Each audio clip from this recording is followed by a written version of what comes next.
Episode number 7, Truth Be Told. In dating, choose accountability, not secrecy. Truth be told, hiding your relationship is a red flag.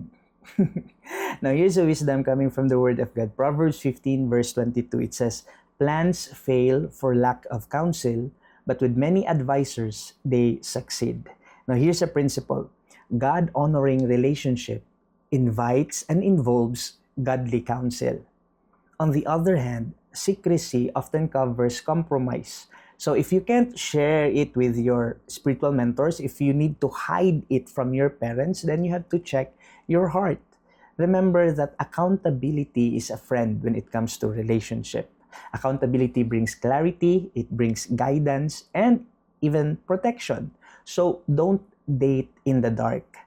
Be accountable. Be accountable to your parents, be accountable to your mentors, and honor them by seeking their blessing.